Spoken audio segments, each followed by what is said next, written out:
ያበቃል። ስለሁላችሁም ትዕግስትና አክብሮት እናመሰግናለን። እግዚአብሔር ይስጥልን።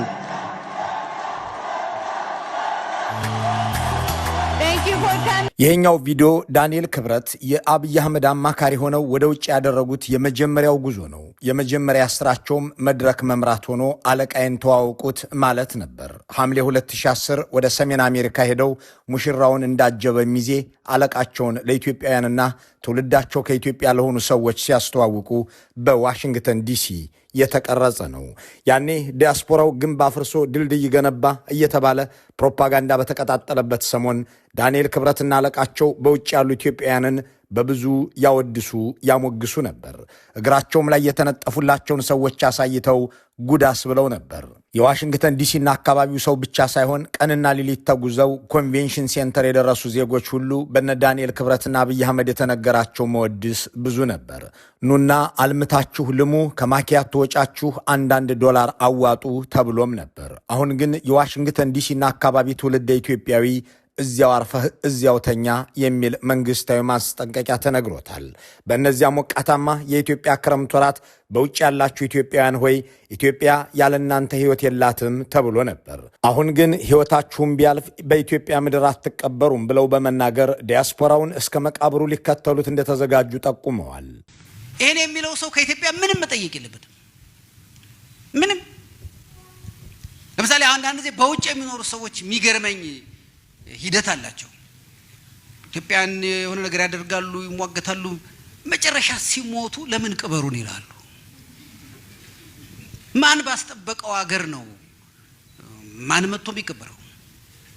ከ7 ዓመታት በፊት በዋሽንግተን ዲሲና ሚኒሶታ በሎስ አንጀለስና በአውሮፓ የነበረው ዝማሬ ስትኖሩ ኢትዮጵያዊ ስትሞቱ ኢትዮጵያ ናችሁ የሚል ነበር። ይህንን በብዙ ከተናገሩት ሰዎች መካከል ደግሞ አገዛዝን እስኪያልባቸው ድረስ ማገልገል የሕይወታቸው ግብ እንደሆነ ያሳዩት ዳንኤል ክብረት ነበሩ። ያኔ ለኢትዮጵያ የጀርባም የጎድንም አጥንት ነህ የተባለ ኢትዮጵያዊ ስትሞት ኢትዮጵያ ትሆናለህ የተባለ የአገር ልጅ ዛሬ አጥንትህ ለአገር እንደማይበቃ እወቅ ተብሏል። ከአብይ አህመድ አማካሪ ከያኔው የመድረክ አጋፋሪ ከዚያ ዲያስፖራን አቅሉን ባሳተ መድረክ ላይ ፊት አውራሪ ከነበሩት ከዳንኤል ክብረት የተሰማው ቃልም በዋሽንግተን ዲሲ ያለህ ሀበሻ ሆይ አርፈህ እዚያው ተኛ በማለት ስለ አገሩ የሚቆረቆር ስለ ወገኖቹ የሚያስብ ሰው አንስማ ተብሏል። እንደሱ ቢተውልን ኑሮ ከነሱ ጋር አንነጋገርም ነበር። እውነት ነው፣ አያገባችሁ ምንል ነበር። ግን ይመጣሉ፣ ይገባሉ። ለምንድን ነው ዋሽንግተን ዲሲ ቤት ተከራይተው ኢትዮጵያ የሚያድሩት? ከዛው ለምን የተከራዩበት ቤት ለምን እዛው አያድሩም? ለምንድን ነው ፌርፋክስ እየሰሩ መርካቶ የሚመለከታቸው? ለምን እዛው ፌርፋክስ አይኖሩ?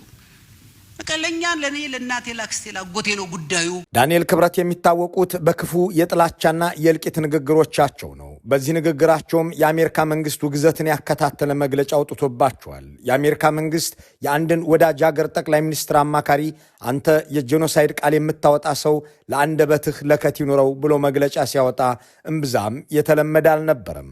በዳንኤል ክብረት ላይ ግን አድርጎታል። እናም አሁን ዳንኤል ክብረት ወደ አሜሪካ መሄድ ከተከለከሉ የብልጽግና ሹሞች መካከል አንዱ ናቸው። በአሜሪካ ብቻ ሳይሆን በራሱ የብልጽግና ፓርላማም አንደበታቸው በአገር ላይ ያደረሰው ኪሳራና መተላለቅ በተደጋጋሚ ተነስቶ የተነገረባቸው ናቸው። 10 ሚሊዮን ሰው ሞቶ 110 ሚሊዮን ከተረፈ በቂ ነው ብለው ሲናገሩም ሆነ ህዝብን ከታሪክና ከህሊና እናጥፋ ብለው ሲጠሩ የሚያሰራጭላቸው የመንግስት ሚዲያ ነበር። እንዲህ ያሉት የአብይ አህመድ መልክ አሁን ወደ ዲያስፖራው ዞረዋል። ከጥቂት ዓመታት በፊት በዚህ ገብተህ ኖሞር በል፣ በዚያ ወጥተህ አሜሪካ እጅሽን አንሺ እያልክ ዝመት ሲሉት የነበረውን ዲያስፖራ አሁን ደግሞ ብትሞትም አትቀበራትም እያሉት ነው። ምክንያታቸው ደግሞ ኢትዮጵያ ስትወረር የምንዘምተው እኛ ነን፣ አንተ አትኖርም የሚል ነው። አገር ዝመት ብትባል እኮ እኛ ነን ምን ዘምተው። አሜሪካዊው አይዘምትም፣ ጃፓናዊ አይዘምትም፣ ጀርመናዊ አይዘምትም። እኔና እናንተ ነን ምን ዘምተው። እሺ እኛ ዘምተን ባከበርናት ሀገር ለምን ታዲያ ሌላ ነገር ይፈልጋሉ? ተውልና ኢትዮጵያን በቃ ይተዋል። በቃ ለኛ እዚሁ ለቀረ ነውና ብትወረር ለምን ዘምተው፣ ብትጎዳ ለምናዋጣው ለኛ መተው ነው ያለባቸው። ዳንኤል ክብረትም ሆኑ 5 ልጆቻቸው አለቆቻቸውና ቤተሰቦቻቸው በጠቅላላ ባለፉት 7 ዓመታት ኢትዮጵያ በሁሉም አቅጣጫ ስትወረር የት ዘምተው ያውቃሉ የሚለውን ነገር እንትወውና ዲያስፖራውንስ አላዘመታችሁትምን የሚለውን ጥያቄ እናንሳ። የኢትዮጵያን ብቻ ሳይሆን የሻቢያን ሀበሾች ጭምር አሰልፋችሁ በዋሽንግተንና ኒውዮርክ ጎዳናዎች በብራስልስና ፍራንክፈርትስ አልዘመታችሁም ነበር ወይ ከሚለው በተጨማሪ ዳንኤል ክብረት ለምን እንዲያ የተጠቀሙበትና ያወደሱትን ዲያስፖራ ስለምን ጠመዱት? እና አብይ አህመድና ዳንኤል ክብረት ይህንን ዲያስፖራ ብትሞት እንኳን እዚህ መታ አትቀበርም ሲሉ ሕግ ይፈቅድላችኋል ወይ? የብልጽግና መንግስት ሰዎችን ከነ ህይወታቸው ወደ አገር ቤት እንዳይገቡና ዜግነታቸውን እንዲያጡ ሲያደርጉ በልደቱ አያሌው ላይ በፈጸሙት በደል ታይቷል። አንድ ሰው በህይወትም ሆነ በሞት ወደ ኢትዮጵያ መመለስ የሚችለው የአብይ አህመድ ደጋፊ ሆኖ ከኖረ ብቻ ነው የሚሉት እነ ዳንኤል ክብረት የዲያስፖራውን ገንዘብ ግን አብዝተው ይወዱታል፣ ይፈልጉትማል። በዓመት $8 ቢሊዮን እንዲከፍለን እንፈልጋለንም ይላሉ። ስትሞት አስከሬንህ በህይወትም አንተ ወደ ኢትዮጵያ አትገቡም የሚሉትን ህዝብ ገንዘብ በባንክ ላክ የሚሉትን እነ ዳንኤል ክብረት ይህንን ዲያስፖራ እንዲነሱበት ለምን አስፈለጋቸው? ሲያጣ ተሳድቦ እንደሄደው ለማኝ ወይስ በሌላ ምክንያት የሚለውን መመርመር ያስፈልጋል። እንዲህ ያለውን አገዛዝ ማለትም በአገር ቤት ወገናቸውን በውጭም ራሳቸውን ለማሳደድ የቆረጠውን የነ ዳንኤል ክብረትን ስብስብ ለመታገል የኢትዮጵያ ዲያስፖራዎችስ ምን ማድረግ አለባቸው የሚለው መነሳት አለበት። ከዚያ በፊት ግን ዲያስፖራውንና አብይ አህመድን እነ ዳንኤል ክብረትንና በውጭ የሚኖሩ ኢትዮጵያውያንን የጫጉላ ዘመን መዳሰስ የሁለቱን አካላት የጸብ ምንጭ ለማወቅ ይጠቅማልና እሱን እናስቀድመው።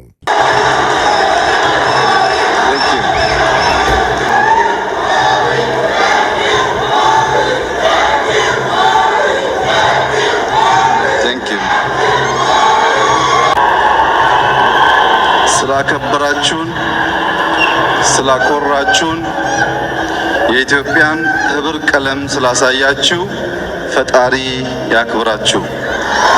ይህ ዳንኤል ክብረት እየመሩት አብይ ስትሞቱ ኢትዮጵያ ናችሁ እያሉ የተናገሩበት ብልጽግናና ዲያስፖራ እፍ ያለ ፍቅር ውስጥ የነበሩበት ዘመን ነው። እንዲህ ያለው መወዳደስ እንዲህም ያለው መመራረቅ የሚለያየው ያለም አይመስልም ነበር። መደመር ያዋደደውን የሚለየው ማን ነው የሚል ኪዳን ያለው የሚመስል ነበር። ነገሩን ጥልቅ ለማድረግም ዲያስፖራው ተወካይ ናቸው በተባሉት ሰው በኩል ከንጉሥ እግር ስር ተደፍቷል። ግንቡን ስለምናፈርስ እናንተን ወክሎ ታማኝ ወደዚህ ስለመጣ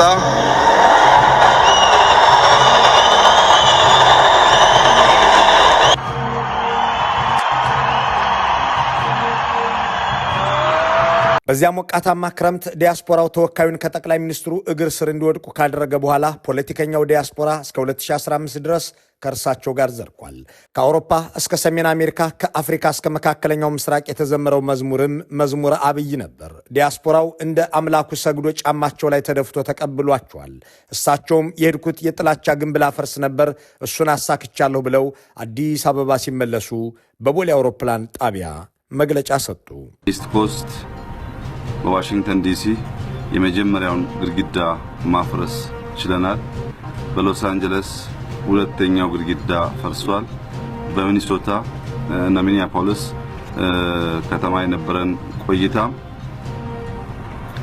የቀረውን ግድግዳ ማፍረስ ብቻ ሳይሆን ፍርስራሽ የመልቀሙን ስራ ጀምረናል። በእርግጥ በአሜሪካ በነበራቸው ቆይታ የጥላቻ ግንብን አፍርሰው ተመለሱ ወይስ ጸብንና መከፋፈልን የበለጠ አስርጸው ሄዱ የሚለውን በወቅቱ በቦታው የነበሩ ሰዎች ሁሉ የሚያውቁት ነው። አሜሪካ ውስጥ የተሰባሰቡ ኢትዮጵያውያን በአንድ አዳራሽ ሆነው የሚያነሱላቸውን ጥያቄዎች የትግራይ ጥያቄ፣ የአማራ ጥያቄ፣ የኦሮሞ ሐሳብ እያሉ ሲናገሩ ደግሞም ሌላው ኢትዮጵያዊ በቴሌቪዥን ተከታትሏል። ስለ ኢትዮጵያና ኤርትራ እርቅ፣ ስለ ሰኔ 16 ቦምብ ፍንዳታ፣ ስለ ኢህአዴግ ህልውና ሲጠየቁ ወዘተ ከማብራራት ይልቅ የትግራይ ሰዎች የሚያነሱት ጥያቄ መሆኑን በመግለጽ ስለ ቦምብ ፍንዳታው ከእናንተ ራስ አልወርድም፣ ስለ ኢትዮ ኤርትራ እርቅ ህዝብ አያገባውም፣ ያኔው ጠቅላይ ሚኒስትር ዝመት ሲለኝ ዘምቻለሁ፣ አሁን እኔ ሳዛችሁ መታዘዝ ነው ያለባችሁ ወዘተ እያሉ የመለሷቸው መልሶች ዲያስፖራው የነበረውን ጥላቻ ከማስረጽና ክፍፍሉን ከማጽናት ያለፈ ሚና እንደሌለው በውጤቱ አይቶታል። የኦሮሞ ህዝብ ያነሳቸውን ጥያቄዎች መደመሮ ያውቃቸዋል ወይ ተብለው ሲጠየቁ አይ ኦሮሞ እያሉ ሲያፌዙበትም ተሰምተዋል። ከትግራይ ሁለት ሰዎች ጥያቄ አንስታችኋል። ሰላም፣ እርቅ ጉዳይ ከኤርትራ ጋር ያለው ህዝብን ያካተተ ቢሆን ጥሩ ነው የሚል ጥያቄ የአሁኑ ጠቅላይ ሚኒስትር አብይ ህዝብ አይደለም የህዝብ ስላልሆነ ከኛ ክልል ሰው ከሌለበት ከሆነ እሱ አይቻልም። ስንዋጋም ሀገር የሚመራው ጠቅላይ ሚኒስትር ተዋጉ ሲል ተዋጋን እንጂ በውክልና አልተዋጋንም፣ እንኳን ለመታረቅ ማለት ነው። ስለ ምርመራ ውጤት ጠይቀዋል። ሰኔ 16 ምንድነው? ሰኔ 16 ከደሙ ንጹህ ነን የሚል ሐሳብ ያላቸው ሰዎች ካሉ ከደሙ ንጹህ አይደሉም። ምክንያቱም ሰው ላይ ግድያ የሚፈጸመው አንድ በማቀድ በማሰልጠን ፋይናንስ በማድረግ ተስፋ በመስጠትም ጭምር ነው እንጂ በመወርወር ብቻ አይደለም ግድያ የሚፈጸመው። ጥያቄዎቹ ትክክለኛ እንደነበሩ ዛሬ ጊዜ ገላልጦ አሳይቷል። ከኤርትራ ጋር የታረከው አንተነህ፣ አንተ ደግሞ ድሮም ጸብ አልነበረህም፣ እርቁን ህዝባዊ ተሳትፎ እንዲኖረው ብታደርግ ምን ይመስልሃል? ሰኔ 16ም ቦምብ ፈነዳብኝ ያልከው ድራማ ይመስላል የሚል ይዘት የነበረውን የዲያስፖራ ጥያቄ ዘረኛ ምላሽ የሰጡበት አብይ በወቅቱ የነበረውን መቃቃር ከማባባስ ያለፈ ሚና ኖሯቸው ዲያስፖራውን አንድ ሊያደርጉ የሚችሉ አልነበሩም። እንዲያም ሆኖ በውጭ የሚኖረው አብዛኛው ትውልድ ኢትዮጵያዊ ግን ደፋ ቀና ብሎ እጅ ነስቶ ተቀብሏቸዋል። በእርግጥ ዲያስፖራው እግር ላይ ተደፍቶም ብቻ አልበቃውም። ጦርነቴን ደግፍ ሲሉት ኖሞር አሜሪካ ሃንድስ ኦፍ ኢትዮጵያ እያለ ተሰልፏል። ከአንድ ቀን ወጪህ ላይ $1 ቆጥበህ ላክልኝ ሲሉትም የጦር መሳሪያ ካዝናቸውን ሊሞላ ተጣድፏል። እያንዳንዱ ዲያስፖራ ከቀን ማኪያቶ $1 ለቀን ከሰጠን በብዙ ቀበሌዎች ከከብት ጋር የደፈረሰ ውሃ የሚጠጡ እናቶች ንጹህ ውሃ ያገኛል። በእርግጥ እንደተባለው የተገኘው ገንዘብ ከከብት ጋር የደፈረሰ ውሃ የሚጠጡ ሰዎችን ቁጥር ጨመረ እንጂ አልቀነሰም። የተጣራ የቧንቧ ውሃ የሚጠጡትንም ታንከራቸውን ያወደመ፣ እነሱን ያፈናቀለ፣ ከብቶቻቸውን የገደለ ጦርነት ለማካሄጃ ዋለ እንጂ ጠመንጃም ተገዛበት እንጂ ለተባለለት ነገር አልዋለም። ዲያስፖራው ግን ቶሎ ብላችሁ ገንዘብ እናዋጣ፣ የመሪያችን ቃል ከኪዳን እኩል ነውና እንታዘዝ ብሎ ቅስቀሳውንም መዋጮውንም ቀጥሎ ነበር። እነሆ የዶክተር አብይን በቀን $1 ጥሪ በመቀበል የካናዳ ኢትዮጵያውያን ዲያስፖራ ትረስት ፈንድ ቻርተር በይፋ ተመስርቷል። ታላቅና ደማቅ በአይነቱ ልዩ የሆነ የወገንና የሀገር አጋርነት ቀን ማብሰሪያም። በዚህ መልኩ የተቀሰቀሰውና የተጠራራው ዲያስፖራ ያዋጣውን ገንዘብ ወደ አገር ቤት ከላከ በኋላ ኦዲት ያልደረገለት ለታለመለት ዓላማ ማዋሉን ያረጋገጠለት ባይታወቅም እንደ አውሮፓውያን አቆጣጠር ከ2018 እስከ 2020 መጨረሻ በትረስት ፈንዱ ብቻ ሳይሆን በጠቅላላ ከሬሚታንስ ከዲያስፖራው ከ5 እስከ $7 ቢሊዮን መገኘቱን ብሔራዊ ባንክ ይፋ አድርጓል።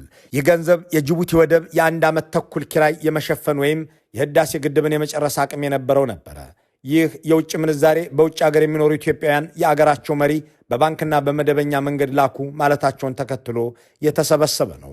ጠቅላይ ሚኒስትሩ በውጭ ሀገር ለሚኖሩ ኢትዮጵያውያንና ዝርያችን ከኢትዮጵያ ነው ለሚሉት ዜጎች ሁሉ ያቀረቡት ጥያቄ ውሎ አድሮ ጦርነቴን ደግፉልኝ ወደሚል ተቀይሯል። በእርግጥ እግራቸው ላይ ተደፍቶ የተቀበላቸው ዲያስፖራም አላሰፈራቸውም። ለዚያውም ከኤርትራውያን ጋር ተሰልፎ 1 ሚሊዮን በላይ ህዝብ ያስጨረሱበትን 7 ሚሊዮን ህዝብ ከበው ያስራቡበትን ኢትዮጵያውያንን እርስ በርስ ያቋሰሩበትን ጦርነት እንደ እግር ኳስ ጨዋታ ቆጥሮ ደግፎላቸዋል። ፎቶአቸውን እየያዘ ከንግግሮቻቸው ጥቅስ እየተዋሰ መፈክር ጽፎ ሙሴው አብይ ሆይ ሺህ ዓመት ንገስ፣ ጠላቶችህንም ንከስ ብሎ ከብራስልስ እስከ ዋሽንግተን ከጆሃንስበርግ እስከ ኒውዮርክ ሆ ብሎ ደግፏቸዋል። የሚያስርቡትንና የሚያስገድሉትን ህዝብ በፕሮፓጋንዳ ለመሸፈን ኖሞር እያለ እየተሰለፈ ተደራደሩ የምትለውን አሜሪካን እየዘለፈ ገንዘብና ሚዲያ ጊዜ መድቦ የሰላማዊ ዜጎችን ሞት ገጥመን መስሎኝ እያለ እያጣጣለ ሰላም እንዲወርድና ጦርነት እንዲቆም በሚጠይቁ ድምጾች ላይ ዘመቻ እየከፈተ ውጊያ እንዳበቃ የሚማጸኑትን እያሸማቀቀ የጠቅላይ ሚኒስትሩን የጦርነት ፕሮጀክት አብዝቶ ወገቡን አስሮ ደግፏል። ዲያስፖራ ጳጳስ፣ ዲያስፖራ ዘፋኝ፣ ዲያስፖራ ተወዛዋዥ፣ ዲያስፖራ ደናሽ፣ ዲያስፖራ ቀዳሽ፣ አብይ ሆይ ጦርነት ይቀጥሉ፣ ድርድርን እንዳያስቡት፣ አሜሪካንም አይስሟት፣ ለሌላው ጆሮም ሳይሰጡ ይዋጉ፣ እኛም ከጎን ሆነን ብሎ ደግፏቸዋል። ድፍረት አሜሪካ በህዝብ የተመረጠ መንግስት ተቀምጦ እያለ ሽፍታና መንግስትን ወይም ሽብርተኛና መንግስትን ቁጭ ብላችሁ በጠረጴዛ ተወያዩ ማለት ምን ያህል ኢትዮጵያ ላይ ያላቸውን ንቀት የሚያሳይ። እኒህ አባት ዲያስፖራ ጳጳስ ናቸው። በእርግጥም ከፖለቲከኞቹ ይልቅ ሰላምና ፍቅርን፣ እርቅና መሸማገልን መስበክ የሚጠበቅባቸው ቢሆንም ሰውን የሚያህል መንፈሳዊ ፍጡር እንዲገደል እንዲራብና እንዲሰቃይ የሚያደርግ ጦርነት እንዲቀጥል በማድረግ የዲያስፖራውን መንፈስ ተቀላቅለው ዋይት ሃውስ ድረስ ሄደው የተክህኖም ልብስ ደርበው ተውን እንዋጋበት፣ ዝም በሉን እንግደልበት ብለዋል። በዚህ ልክ ከነ አብይ አህመድና ዳንኤል ክብረት ጋር ለዓመታት አብሮ የዘለቀው ዲያስፖራ ዛሬ ቀብርህም በአገር አይፈጸምም ተብሏል። አብይ አህመድ ተጠቅሞ መጣል ወይም ውለታን በልቶ መካድ በለማ መገርሳ ላይ፣ በገዱ አንዳርጋቸው ላይ፣ በራሳቸው ድርጅት ኢህአዴግ ላይ ብቻ ሳይሆን በመላ ኢትዮጵያና በኢትዮጵያ ላይ ያደረጉት ነገር ነው። ከድህነት ተላቀው ቢሊዮነር እንዲሆኑ፣ ከተራ ሬዲዮ ኦፕሬተርነት ተላቀው ሚኒስትር እንዲደረጉ፣ ከመሐይምነት ተነስተው ጠቅላይ ሚኒስትርም እንዲባሉ ያደረገቻቸውን ኢትዮጵያን እደምርሻለሁ አሻግርሻለሁ ያሉትን ኢትዮጵያን ክደዋት እየወጓትና እያዋጓት ነው። እናም ምንም እንኳን ክህደት ብርቃቸው ባይሆንም የብልጽግና ገዢዎች ከዲያስፖራው ጋር እንዲህ ለመጠማመድ ምክንያት የሆናቸው አጋጣሚ መቼ ተፈጠረ የሚለውን መመልከት ጠቃሚ ይሆናል።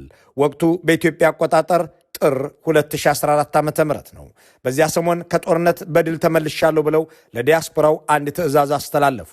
1 ሚሊዮን ዲያስፖራዎች ወደ አገር ቤት ኑ ብለውም ጠሩ። ምንም እንኳን የተባለው 1 ሚሊዮን ዲያስፖራ ባይገኝም በኢትዮጵያ እናከብራለን፣ ድልን በአዲስ አበባ እናጣጥማለን ያለ በዛ ያለ ዲያስፖራ ወደ አገር ቤት ተጓዘ። በዚያ ሰሞን ይህ ዲያስፖራ ወደ ኢትዮጵያ መሄዱ ሁለት ዓላማ እንደነበረው ጠቅላይ ሚኒስትሩ ተናግረዋል።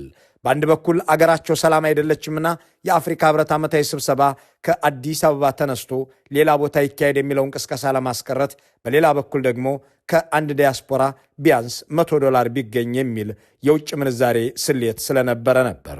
የዘንድሮ ኤዩ ሰሚት አፍተር 2 ዊክስ የሚካሄደው ፊዚካሊ እዚህ እንዲደረግ የተወሰነበት ዋናው ምክንያት ኢትዮጵያ በሚባለው ልክ አይደለችም። በብዙ ሺህ የሚቆጠር ዲያስፖራ ሄደው በሰላም እየተዝናና ነው ያለው፣ ተስፋ ያለው ሀገር ነው የሚል ነገር ስለፈጠረ ነው የኤዩ ሰሚት እንዲደረግ የተወሰነው። ቀላል ፈተና ግን አልነበረም። እናንተ እግረ እርጥቦች በኪሳችሁ ካመጣችሁት በላይ የኢትዮጵያን ክብር በማስመለስ የነበራችሁ ሚና ከፍተኛ። ጠቅላይ ሚኒስትሩ የክብርና የገንዘብ ምንጭ እንደሆነ የገለጹትን ዲያስፖራ ያስከፉት በዚህ ወቅት ነበረ እና ድልና በዓልና ክብር ብለው ያስገቡት ዲያስፖራ ከኢትዮጵያ ሳይመለስ አቶ ስብሃት ነጋን ጨምሮ ጥቂት የህወሓት የቀድሞ አመራሮች ተፈቱ። በዚህ ጊዜ ዲያስፖራና አብይ ተቆራረጡ። ጠቅላይ ሚኒስትሩ ጉድ ሰሩን የሚል ድምፅ እስከ አርያምም የሚሰማ ሆነ። በመጣበት አውሮፕላን ለመመለስ ሻንጣውን የሚሸክፍም በረከተ። ድሮ የሚያጋመዳቸው የአገር ፍቅር ሳይሆን ጥላቻ ነበር የሚሉ ሰዎችን ሙግት በሚያረጋግጥ አኳኋን ሁለቱ አካላት ተለያዩ። አብይም ራሳቸውን ዲያስፖራዎቹን በቤተ መንግስታቸው ሰብስበው እኔም ደንግጫለሁ ብለው አፌዙባቸው። እኛም ደንግጠን ነበር የሚል ነገር መከላከያ ተናግሬ ብዙዎች ጥያቄ አድርገዋል። ዲያስፖራዎች እንኳን ይገባቸዋል ግን እና ይገርማቸዋል። እኛም ደንግጠን ነበር እና እኛም ደንግጠን ነበር ስል እኔም ደንግጬ ነበር፣ አንዳንድ ጓደኞቼም ደንግጠው ነበር። በሰዎች መሞትና መታሰር የሚደሰተውን ዲያስፖራና ጠቅላይ ሚኒስትሩን ወትሮም ቢሆን ጦርነትና ሰላም ማጣት ያጋመዳቸው እንጂ እርቅና ይቅርታ ያዋደዳቸው እንዳልሆኑ በሚያሳብቅ ሁኔታ በርካታ ዲያስፖራዎች ጦርነቱ ባለመቀጠሉና አዛውንቶቹ ፖለቲከኞች በመፈታታቸው ተከፉና ሁለቱ አካላት ላይመለሱ ተኳረፉ። ጠቅላይ ሚኒስትሩም ፈጣሪ ፍታ ብሎኝ ፈትቻለሁ፣ ጦርነት አያስፈልግም ሲለኝ የነበረ ሁሉ አሁን ሰው በመፍታቴ ቢቀየም አያስደንቀኝም ብለው ነገሩን ጭራሽ መንፈሳዊ ትዕዛዝ የወለደው አደረጉት። ይኸውላችሁ ወታደሮች ተዋክተናልና ማረግ አምጣ አሉ። የተፈናቀሉ ሰዎች መልሱን አሉ። የተጎዱ ሰዎች የምታውቁትን ጠየቁ። እሱም ይጠይቃል። እስረኛ ፍታ ነው የሚለው እና እኛ ብቻ ታግለን የምትሉ ሰዎች እውነት ነው ታግላችኋል። ከእናንተ በላይ ግን ከኔ ጋር የታገለውን ስለማቀው እናንተን ብቻ አላደምጥም ለማለት ነው። የጠቅላይ ሚኒስትሩን ጥሪ አክብሮ ወደ ኢትዮጵያ የገባው ዲያስፖራ ከአዲስ አበባ ሳይመለስ የህወሓት አመራሮች መፈታታቸውን እንደ ንቀት ቆጥሮት ብስጭቱን በየአጋጣሚው ሲገልጽ ከረመ። የዚህን ዲያስፖራ ተቃውሞና ቁጣ ያስተዋሉት አብይም ትረስት ፈንድ አቋቁሜ ገንዘብ አዋጡ ብላችሁ እንኳን የተገኛችሁት 2800 ሰዎች ናችሁ ካሉ በኋላ ተግባር የለሽ ጩኸታሞች አሏቸው። 3 ሚሊዮን ዲያስፖራ እንዳለን ገምተን በቀን $1 ብንጠይቅም እስካሁን ማዋጣት የቻሉ 2800 አይበልጡም። በተግባር ያልተገለጠ ጩኸት ሀገርን ስለማይገነባ በማድረግ እንድንገልጠው በዚሁ አጋጣሚ በትህትና ላሳስብ እፈልጋለሁ። ጠቅላይ ሚኒስትሩ በሚያስፈልጋቸው ወቅት በሚገባ የተጠቀሙበትን ዲያስፖራ ልክ እንደ ለማ መገርሳ፣ ልክ እንደ ገዱ አንዳርጋቸው ተገልግለው ጥለውታል። አብይና የኢትዮጵያ ዲያስፖራ የ5 ዓመት ክራሞታቸው በዚህ መልኩ ከተቃጨ በኋላ አሁን እሳቸውም ሆኑ ሹሞቻቸው ወደ የትኛውም የአውሮፓ ክፍል ሲሄዱ በተቃውሞ አቀባበል የሚያደርግላቸው ሆነዋል። ዲያስፖራው በባንክ ገንዘብ አልክም አለ። ህገወጥ ዶላር መንዛሪዎችን አበዛብን እያሉም በዲያስፖራው ላይ ያማርራሉ። አሁን ደግሞ ብትሞት ቅበሩኝ እንዳትል እያሉት ነው። ሰውን በህይወት ያለን ሰው ወደ አገር ቤት አትገባም ብለው የከለከሉ ገዢዎች አስከሬን እንዳይገባ እናደርጋለን ቢሉ አያደርጉትም አይባልም። እንዳም ሆኖ ህግ አይፈቅድላቸውም። የጤና ሚኒስቴር መመሪያዎችም ሆኑ የኢትዮጵያ ፍትሐ ብሔር ህግና የአየር መንገዱ መመሪያዎች እንዲሁም ሌሎች ሰነዶች ዳንኤል ክብረት የተናገሩትን እንዲደረግ አይፈቅዱም። እንዳም ሆኖ በኢትዮጵያ መንግስታት ታሪክ ለመጀመሪያ ጊዜ አንድን ሰው ከነ ህይወቱ ወደ ኢትዮጵያ አትገባም ብለው የከለከሉት ሰዎች አስከሬንም አናስገባም ሊሉም ይችላሉ። ይህ ደግሞ ከቀድሞ ወዳጃቸው ሻዕቢያ የተማሩት ጉዳይ ነው። ፕሬዚዳንት ኢሳያስ አገር ጥለው የሄዱ ኤርትራውያንን ብቻ ሳይሆን የቅርብ ጓደኛቸውንና የበረሃ ጓዳቸው የነበሩትን አቶ ናይዝጊ ክፍሉ ሲሞቱ አልቀበልም በማለት እነ ዳንኤል ለካሲየም የሚቻል ነገር ነው እንዲሉ አድርጓቸዋል። ምንም ሆነ ምንም ግን ኢትዮጵያ ለዲያስፖራውም አገሩ ነችና ስለ አገሩ ለመቆርቆርና አገሩን ለመጥቀም ኢትዮጵያ ቅኝ ገዣችን ነበረች እያሉ ያደጉትን ገዢዎች ማማከር አይጠበቅበትም። ለኢትዮጵያ ዕውቀት፣ ቴክኖሎጂ፣ ኢንቨስትመንትና ገጽታ ግንባታ ዲያስፖራው ትናንትም አስፈላጊ ነበረ፣ ነገም እንዲሁ። የተባበሩት መንግስታት በጥቅምት 2021 አውሮፓ አቆጣጠር ይፋ ባደረገው ጥናት በውጭ ሀገር የሚኖሩ 1.3 ሚሊዮን የሚጠጉ ኢትዮጵያውያን በየዓመቱ በአማካይ $5 ቢሊዮን ወደ ሀገር ቤት ይልካሉ። ይህም የሀገሪቱን ጠቅላላ የአገር ውስጥ ምርት ጂዲፒ 5% እንዲሁም ከውጭ የሚገኘውን የውጭ ምንዛሬ 1/4 ወይም 25% ይሸፍናል ይላል። ቁጥሮችን መድፈር የሴቶችን ገላ ከመድፈር እኩል ቀላል ያደረገው ብልጽግና ግን በውጭ የሚኖሩ ኢትዮጵያውያን የላኩልኝ ገንዘብ $8 ቢሊዮን ደርሷል ባይ ነው። ይህንን ያህል ገንዘብ ለአገሩ የሚያበረክትን ህዝብ ነው እንግዲህ እነ ዳንኤል ክብረት ስለ ኢትዮጵያ አይመለከትህም፣ እዚህ መታ አትቀበርም የሚሉት። ዲያስፖራው ግን ቢያንስ ይህ ገንዘብ ከአገዛዙ እጅ ገብቶ የወገኖቹ መገደያ መሳሪያ እንዳይሸመትበት ለማድረግ የሚያስችሉትን ስልቶች በሚገባ መዘርጋት፣ ደግሞም ጥላቻውን ትቶ ህብረቱን ማብዛት፣ ለአገሩ ያለውን ስሜት በጥላቻና ሉባልታ ሳይሆን በእውነትና በእውቀት መምራት የሚሉትን መንገዶች መከተል የሚጠቅመው ይሆናል። ለወገኖቼ መገደያ የሚሆን ገንዘብ ኢትዮጵያ ሳይደርስ ቤተሰቤን እንዲጠቅም አድርጋለሁ የሚል ስልት ለመተግበርም መሞከሩ ከዓመታት በፊት በባንክና በመደበኛ መላኪያ ገንዘቦች ወደ ሀገር ቤት ስልክ የነበረ ዲያስፖራ አሁን ወደ ህገወጥ የገንዘብ መላኪያ መንገዶች እየተከተለ ነው እየተባለ ነው። ይህም እነ ዳንኤል ክብረትን አስቆጥቶ ማናደድ ጀምሯል። አትቀበሯትም እያሉ እንዲዙቱም እያደረገ ነው። መልካሙን ሁሉ በመመኘት በዚሁ እንሰናበታለን።